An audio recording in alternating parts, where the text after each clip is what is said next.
So far, I mean, he's a bit older than me, so he's kind of been like a mentor to me in the game.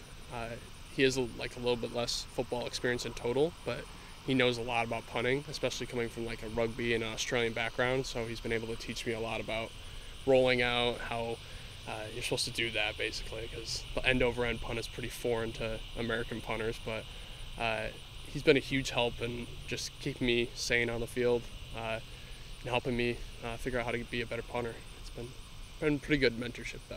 When you decide if you're going back to punt, I guess you called it. It's going to be an Australian style or just a traditional punt. How do you go about making that decision? When's it made? Usually it's like a scheme thing, but it could also have like things to do with like conditions. So like a spiral might be better in a certain wind, or like an end over end could be better in a certain field position because it might back up.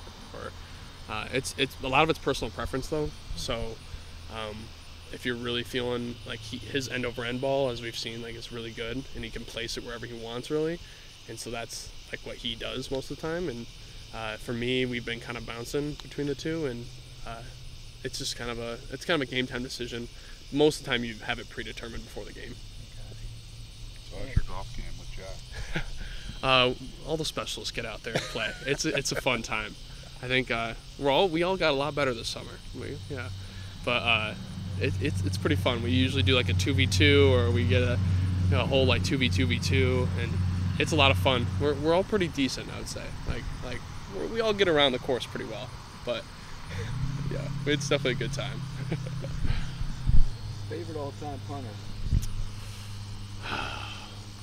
Probably Pat McAfee, just because of his on-field swagger. I know he's kind of like he's the favorite pick for most punters. You know, everyone thinks punter Pat McAfee, but I think him holding and punting is just it's just I don't know, it's just something like it's really entertaining to watch. Like punting can be overlooked a lot, but something like when you see the clips of him walking off the field or doing his like celebrations, it's pretty fun to watch and makes the game a little more interesting. You know. Will you be adopting any celebrations?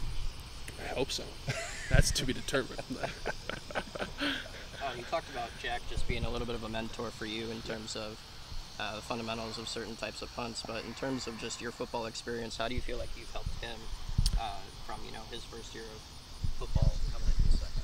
I think just like I've been around the game for a little bit longer, so certain game flow type of scenarios, like I've been able to like just give him my 2 cents on things. But I think he grew up watching the game a lot, so he hasn't really needed anything in general. But I think it's just a good yin and yang with him being really good with the ball, and then I've just been around. I've played other positions before, and so like having that kind of around has helped him navigate the field a little bit better. But other than that, I don't think he's really needed too much.